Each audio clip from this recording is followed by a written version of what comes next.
Welcome to the Minimalist CEO podcast with Nate Lindquist. Nate created the Minimalist CEO method to help business owners redefine and grow their businesses by finding new demand in places they never thought to look, where there's no competition. By following his opposite thinking strategy, Nate's coaching clients have grown their business up to 40% in just 2 months and created tens of millions of dollars in revenue. Nate himself has launched more than 140 businesses. On the show, Nate interviews successful business owners and experts who share the secrets you can use to have a better business and a better life. All right. Hey, everyone. This is Nate Lindquist with another episode of the Minimalist CEO podcast. And I'm here with our special guest. This guy actually is, he'll tell you, he's a pretty laid back dude. He'll tell you what he likes to do in life, but somehow it always ends up with, oh, and I have some coffee with me at the time. I don't know. Anyway, welcome the owner. I'm going to say it right here. Viator Café. Is that right? That's right. Yep. Viator Café. Austin Massey. Welcome to the Minimalist CEO podcast, Austin. Yeah. Hey, how's it going? Good. So opening a cafe in the middle of a pandemic, and we just dated the show, but that's okay. I guess podcast. Welcome to the show. I would love it if you could just share, get a little bit of an interesting history that found you in opening up a cafe. So if you could just share a little bit about yourself and what you do. Yeah, absolutely. Yeah, like Nate said, my name is Austin Massey. I'm married, 3 kids, one of 3 partners in Viator Coffee Company. Part of my role here at least is, store manager for our downtown Elgin location. A lot of that is related in being like kind of director of our food and beverage program here within the company. So all of our menu development, coordinating with all of the marketing team on menus and training our teams in our cafe to execute all of these operations and all of our menu. In many ways, I'm also the one that's responsible for just setting the tone for any and all touch points with our customers, from whether it's just employee engagements and customer service and that whole philosophy and mantra behind what we're doing and how we're doing it. Also just like the overall feeling you get when you're in any of our cafes, our product and service lines and just implementing, some quality control benchmarks to kind of help maintain that guest experience, every single time. So also, I'd say a lot of the branding and design of our cafes and future cafes, as well as just our brand identity as a whole. I also find myself working behind bar a lot too, so I never want to lose touch of, what drew me to coffee in the first place, and losing touch with like the team that I'm leading and not being able to relate to what's going on in the cafe and customers and community that we're serving, and just the coffee that we all love. The reason why we're in this business is ultimately, just loving the product that we're serving and just the heartbeat of our operation. So, yeah. So, it's funny, when I talk to almost anyone at some point, they had this sort of romantic vision of having a cafe, really neat logos and attractive bulletin boards with business cards on them, and maybe something from Ecuadorian or Colombian or Mexican. There's this romantic idea of they make coffee, but what you just described was like 0.5% making coffee and like 99.5% all this other stuff that I don't know. It sounds like maybe chapters out of like the next. I don't want to say the next Starbucks, but the idea of like you have a vision that's bigger than just coffee. And the energy, the culture, the brand, everything around it is so much bigger than that. Before we started this, I'm going to share what I talked about is the idea that, hey, people say, hey, I want to learn piano. I want to learn to play piano. And then, so you actually, when you talk with someone inside the world of cafe or playing piano, it's like, you don't want to do the practice. You don't want to do the work. You don't, okay, you want to have a cafe. Do you want to make menus? Do you want to worry about hiring? Do you want to have client customer experience touch points?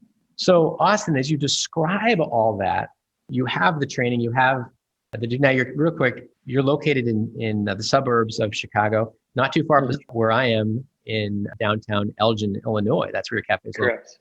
Yeah. So I would love it if you could just maybe kind of shine a light on how you ended up in the world of a cafe, and was it like, I really like coffee, or did you have a vision that came in from another place?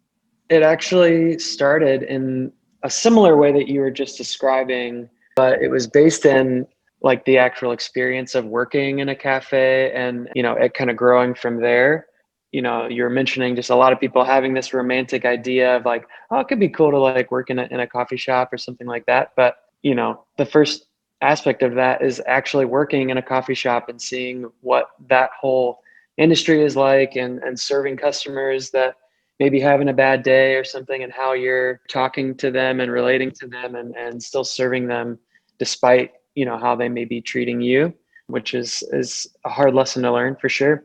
Long story short, I got my start at least in the food service industry at 15, working at a little pizza place in my hometown. And at 19, after, working in a couple restaurants and stuff, like still not a ton of direction of what I wanted to do, got a job at Starbucks, as I'm sure many people that might be listening, maybe they started working at Starbucks and then, kind of grew from there. But, I quickly recognized the depth of community and relationships that were created and founded on coffee, and how, coffee is just used as a catalyst for life and connections in life to just effortlessly occur. How coffee has this ability to kind of just innately like bring people together. There's so much life that happens over coffee, whether it's, a first date or it's a late night study session with, for college, or you're in high school, or,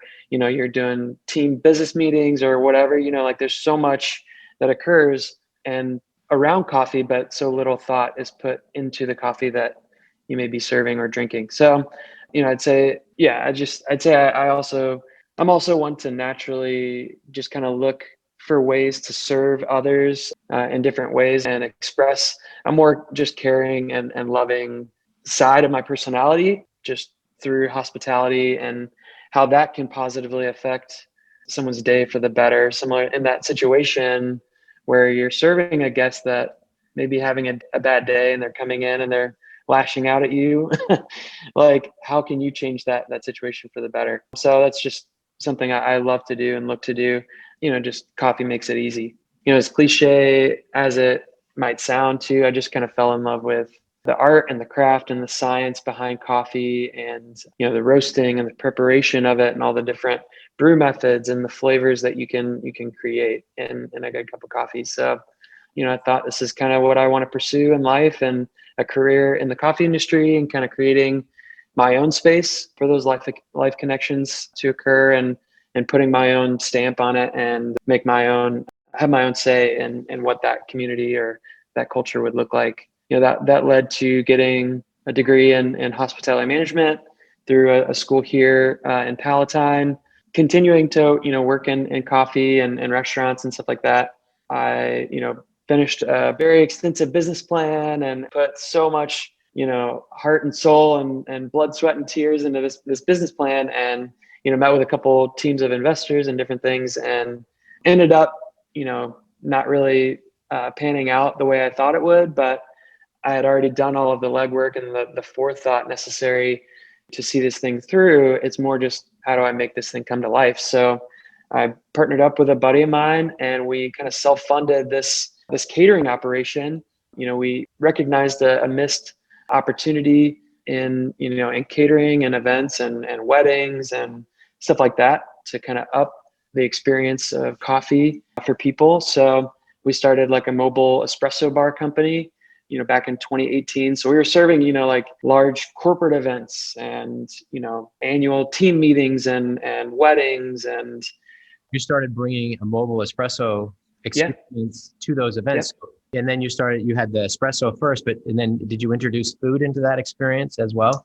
Very seldomly, we would, partner with a local baker or something like that and provide, baked goods for an event if our client needed it. But it wasn't necessarily like our first thought, for sure. It was more provide, like, just elevating the coffee experience for guests at an event where, normally it would just be like a percolator that had been sitting there for 5 hours and hadn't been touched, and no one really dares to try that coffee because it's just been sitting there forever. And, you have to kind of suffer through it.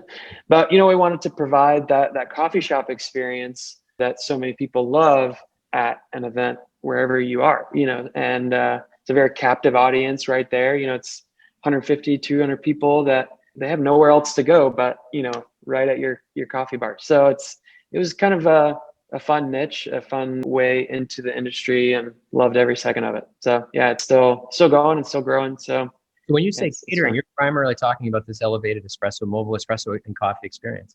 Absolutely. Yeah. So that's how we got our start, lugging a 1,000-pound, 7-foot long espresso bar, with plumbing and electrical and a fridge and, all the things to be, a mobile coffee shop essentially. So yeah, it was a blast. And, and then of course we get dealt the hand of 2020, and, all of our events that we had booked were either, canceling or rescheduling to a later date, when everything kind of the dust settles a little bit, or, we had some big connections with some bigger companies and like convention centers and stuff like that. So all of those, regular occurring events that we had worked really hard to develop are now drying up, and it's like, well, now what, because So if we can't do events, you're dealing with this momentum that you have and having a mobile espresso bar, this elevated coffee experience, and now all of a sudden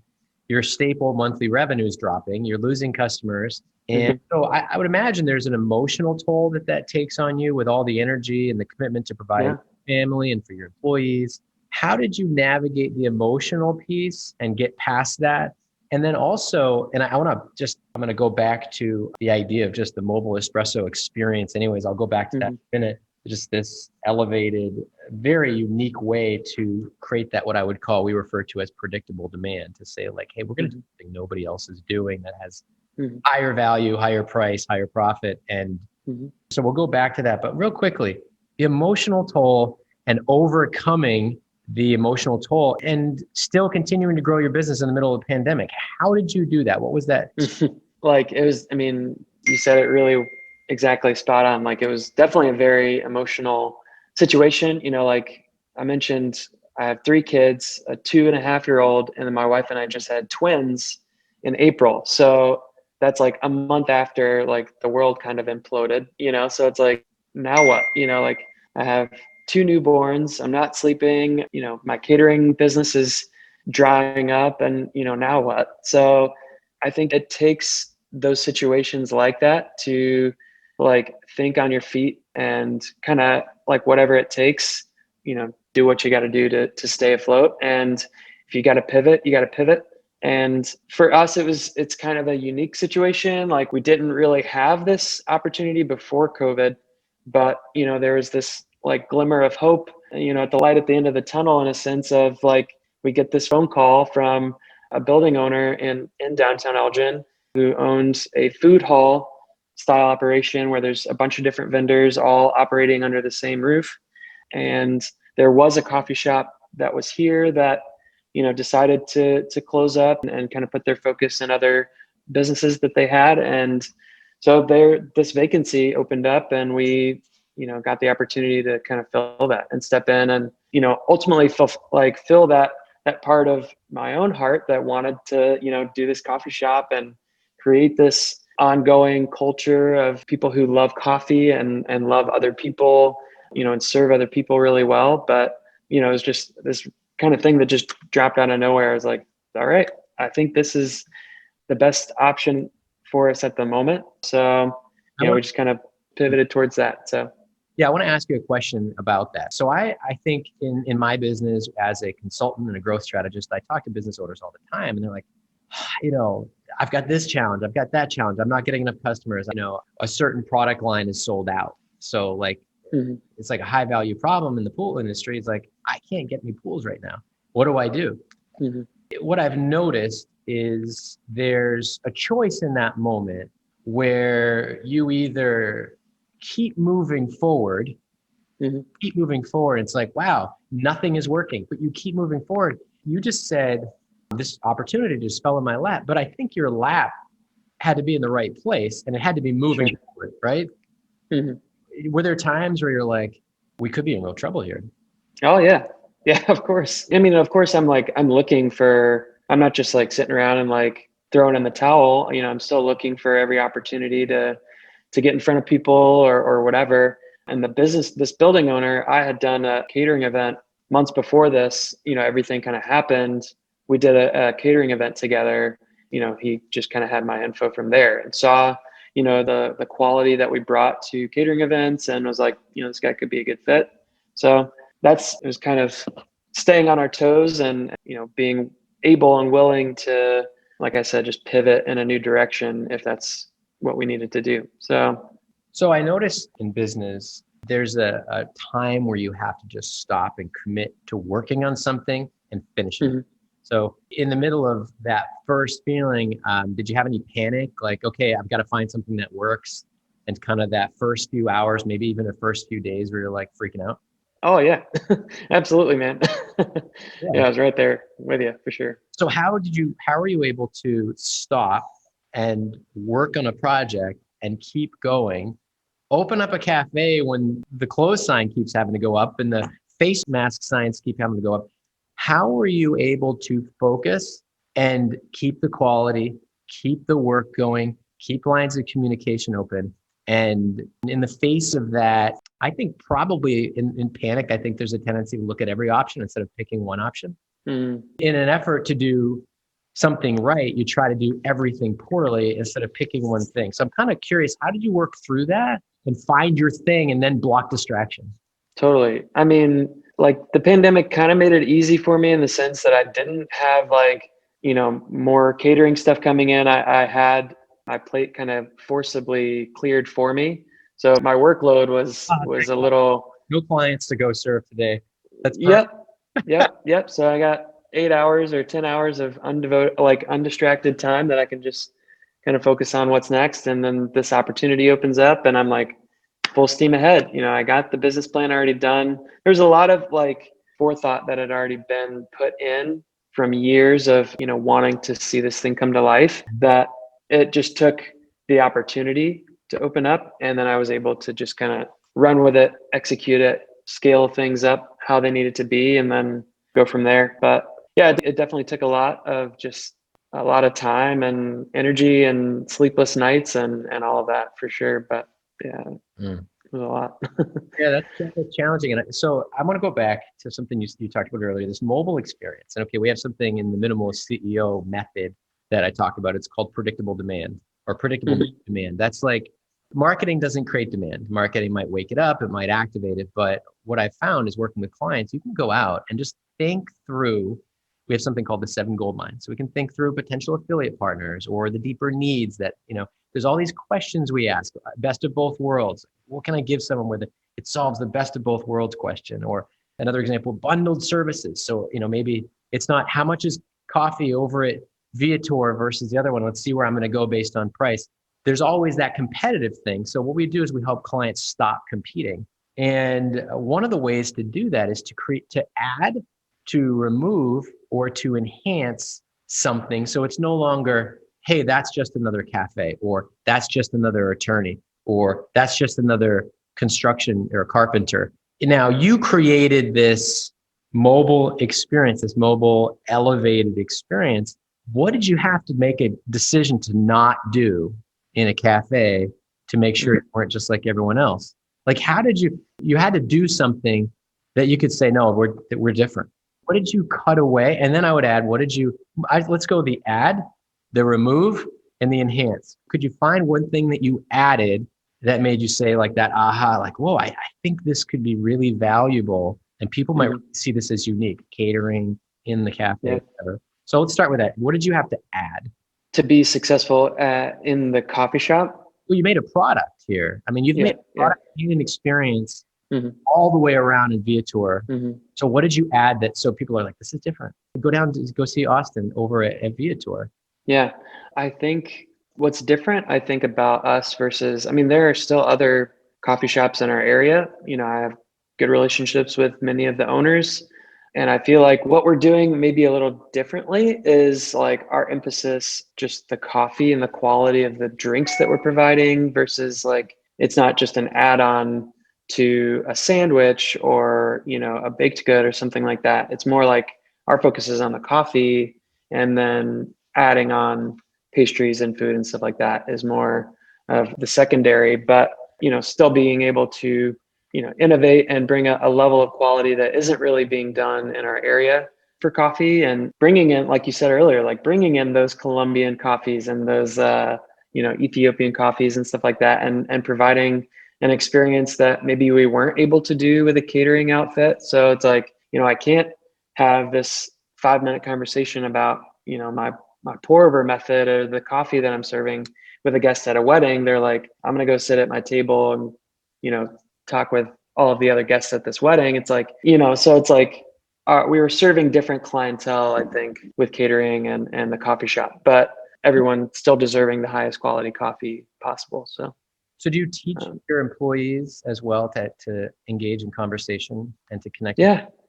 Yeah, absolutely. I went down to the cafe, and one of your employees loves watches. Mm-hmm. And he said, can I look at your watch? And I love watches. And I think it might have been obvious. I don't like to spend a lot. I have, but it was like because it helped a client. But I love watches. And he started a conversation, and it was very engaging. And then he started talking about how he made the coffee. And to me, the feeling that I got is very much the emphasis on coffee making conversation, not just what's in the news, not just gossip, but there seems to be here's what your options are. Here's how we make it. So that is, at least for me in this area, that was pretty unique. Because I got a Dunkin' Donuts on both ends of the street. And then there's the McDonald's coffee option, which you can get. And there's the certain days where it's free. And then there's the Starbucks just on the other side of the highway. And then there's a couple places that are themed, where you can go in and they talk about, movies, or they might talk about TV show. Some people just hey, coffee and sandwiches, what do you want? But you guys are definitely all about coffee conversation. I noticed that right away. So that said, you're still able to grow right now and create that growth and scale of the business. And I would sense that there's an element of your vision where you have to continue to focus on certain things and not do certain things. Can you talk about what your vision is and how that plays into where you're headed? It sounds like you're alluding to more locations. So what is your vision for Viator? Yeah, I would say kind of our vision for coffee, or for Viator at least, is definitely, I'm going to literally just read this off of our employee handbook. Okay. Yeah. So at Viator, we operate with the goal and the mission of using coffee as a catalyst to engage our community and change people's lives for the better, leaving them feeling happier after they've interacted with us than they were before. Our vision for accomplishing this is to create a culture of people who love coffee and others really well. We plan to have multiple stores, a roasting facility, mobile coffee bar network, and more within the next few years. And we're going to establish ourselves as the industry standard in service and job security through providing opportunities to engage in coffee education, media, design, community outreach, guest services, leadership, and professional development. So that's a vision of hey, we're going to do this one thing. We're going to make it all about coffee. We're going to have a culture where people love it or around it, have a future, feel like they have a stable job, can grow with it. You have this name Viator. Where did it come from, and what does it mean to you? Does it have a formal definition, or is it just you like the sound of it? Yeah. Yeah. So another thing I wanted to say too about, the vision is really quick. It's more about honestly, it's more about the connections that we're making with our customers, and I want to serve the best coffee that we possibly can, but it's not to be the best coffee shop in the world. It's a better way to serve our guests more intentionally, and putting the focus back on how are we serving our guests, and not just, I don't want to necessarily be the best coffee shop, like I said, because that is kind of a fleeting thing that, there's always going to be somebody that's reinventing what coffee can or should be like. But if our focus is on our guests, how we're serving them the best, then we're always in the right place. Our focus is on the right thing. I love what you say there about it's interesting with the vision to have that razor sharp focus on this, how you intentionally, like very present, serve your guests. And I noticed, so I've talked to a couple of people before this interview who've come down to the cafe just to see what their sense is. And there's definitely an appreciation for whoever's there, stop what they're doing when they're done making the coffee and present. It's like a presentation of the cup of coffee. I think the consensus is it's definitely that. And I don't know that I would have articulated that, but having that as an intention is pretty powerful stuff. If you think about, anyone can go get lots of different kinds of coffee brands and talk about, we have all these coffees, and they can do it in the same kind of cup. As a matter of fact, I wouldn't say your cups are exceptional. And I've seen coffee that's like, hey, other people have some pretty good coffee. But the gift of presence and having that intention of that, how I serve it, like I don't have that experience at Starbucks. Starbucks is definitely like, you for sure feel like a volume number. And at Dunkin' Donuts, it's all about how much can we pump out the door. They call it, the Dunkin' Donuts cash machine. So the idea, I think the intention of how you serve is, to me, it's like, there's going to be outstanding coffee. Wait till you see how we serve it. Yeah. That feeling.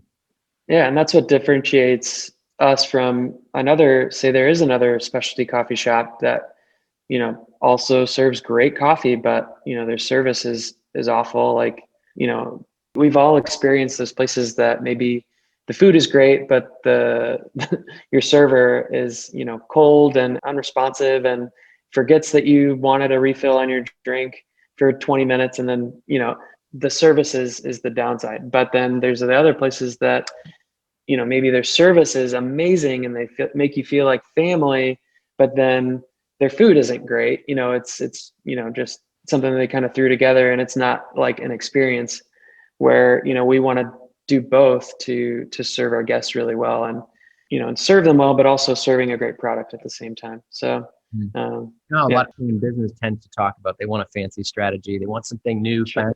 You've gone deeply. And I think this is a good lesson to anyone who's listening, that what's the part of the way, your industry, the business that you're in, the product that you're creating is normally done, and how can you do the opposite of that? Be so intentional in an aspect of it that's sort of a given, sort of might seem like a given, like, oh, we're going to serve it well. Well, I can call, we're also going to serve it well. Or I can say, we're going to create an exceptional, intentional way of serving our guests. It's a promise that you're making there. And I would imagine you have to train to that. So to make that happen, are you thinking about that and training to that and talking about that daily? Yeah, absolutely. It's part of just our training program. It's, I can teach anybody to make a great cup of coffee, but it's some of those, like, there's like the mission, the vision, and the values that all kind of serve that mission. And so our values have to align with what we're going after as a business. But, the values is how you just you live that out day to day, and so we do have a strong, emphasis on our values, and just how that impacts the customer experience, the employee experience, and how we're engaging with people, and, all of that. So there's definitely values to back up what we're doing, and it's all trained to be teachable in that way. So, yeah. Yeah. I think of businesses in the Minimalist CEO brand and the process that I teach and the way that I talk to clients, all about relationships. And I think Absolutely. you can bring everything towards that relationship. Cold leads, you're fighting to persuade, you're fighting to use influence tactics and strategies. And I think that if you can say, listen, I have something that I can help you with, and I want to build a helping system, and I'm going to put it in front of people, and I'm going to talk to them, and I'm going to see if it helps. And I teach and coach clients, like, get massively productive at consistently helping, and then see if it's helping and make it more helpful, and then use that feedback cycle to be fascinated with, what are they worried about that, again, back to the gold mines, what are people worried about that has nothing to do with me? And how can I find a way to connect them to solve that? So it's, I love the focus on relationship. And I think one thing that if I were to, as we're wrapping up here, if I were to give people an opportunity to learn something from you that you think every entrepreneur or business owner should remember, something that's important, something that would be a takeaway that you've learned that you want to pass along as you continue to scale and grow your business that they can go do? Maybe learn from a mistake you've made or something to be sure not to do. What would be a gold nugget that you'd like to share? I think, at least in this season of pandemic and just trying to just seeing what our next steps need to be, or whatever, I think a key to whether or not a business will succeed or not, at least in this time, is of course just it's somewhat reliant on the resources available to this business, whether it's financially or logistically, assets, real estate, limitations or whatever, but it's also limited to our own creativity and ability and willingness to kind of pivot as a business to where our industry may be moving towards, while still maintaining the high quality standards or product standards that we have, and without losing the why of what we're doing, to quote Simon Sinek there. But so if our customers are staying home and not able to come into the coffee shop, how are we going to adjust what we're doing to bring things to them, or meeting customers where they're at, in a sense. I'm also always just trying to kind of keep my finger on the pulse of what my industry is doing and how it's always kind of changing and evolving at this point. So always just trying to follow and pay attention to what other coffee shops are doing and other restaurants are doing, and if that's a viable option for me to utilize as well, I'm not afraid to do that too. So I think just kind of staying with your ear to the ground a little bit of what else is going on in the industry too. So primary research, talking to customers, really noticing their feedback and their challenges. So top thing that you did, maybe top two things that you did during this pandemic that's been able to get your coffee to people. What have you figured out? It sounds like you've got a couple things that you've done to adapt. So real quick, what would those be before we wrap up? Yeah, I mean, of course, in the service industry, it's got to be, if you're not doing online food or drinks or whatever, it's like you're missing a sleeping giant really of your clientele. But also, I mean, we have the ability to still do catering somewhat, so we're still able to kind of put a lot of our marketing focus on doing that, where many people may not have that ability. But whether it's, I mean, at least in my industry, it's like maybe I start delivering cases of cold brew for guests, or whether it's we start doing monthly coffee subscriptions, or right now with fall coming up, we're doing seasonal pies. So we have a baker in house that makes everything from scratch, and she's making a bunch of really awesome pies. So it's being able to serve guests in a way that they weren't really expecting or saw coming, but it still gets people aware of what we're doing, and we're constantly developing our menu to draw people into what we're doing, and not losing sight of what we're doing while we're doing it. So that's awesome. Well, you keep forging ahead, and it sounds like you're growing in the middle of a challenging time. Trying. Everybody's I think everyone can take the parallels that you've shared. I think our listeners are going to be really benefit from the insight. And so good job. I like the coffee. I appreciate it. And I appreciate you taking the time. What we'll also do real quick is, if someone wants to have the chance to either order some coffee from you or buy some of the products, or whether they're local, we can put information down in the show notes. But what's the best way for someone to get in touch with you and to benefit from all the good stuff that you have at Viator? Yeah, I mean, of course, if you're in the area, you're in Illinois or Elgin, Chicago area, we'd love to meet you and serve you. Just the opportunity to serve the guests of Minimalist CEO podcast would be amazing. We're currently in the process of redesigning our website and that whole experience. But if you go to viatorcoffeecart.com, CART.com, you can find some more info. If you have any questions, or interested in having us come serve your team or your wedding or something like that, definitely reach out. info@viatorcoffeecart.com would probably be the best way to get a hold of us. Awesome. Well, Austin, thanks for being on the podcast. Yeah, absolutely. Thanks for having me, Nate. This has been a great time. Everyone, thanks for joining us for this episode of the Minimalist CEO podcast. And it's been great to hear what Austin's been through and how he overcame it in the middle of a pandemic. He's got great food, great coffee, but mostly great service to his customers. And Yeah, we'll be back real soon with another episode of the Minimalist CEO podcast. So thanks again for joining us. And until then.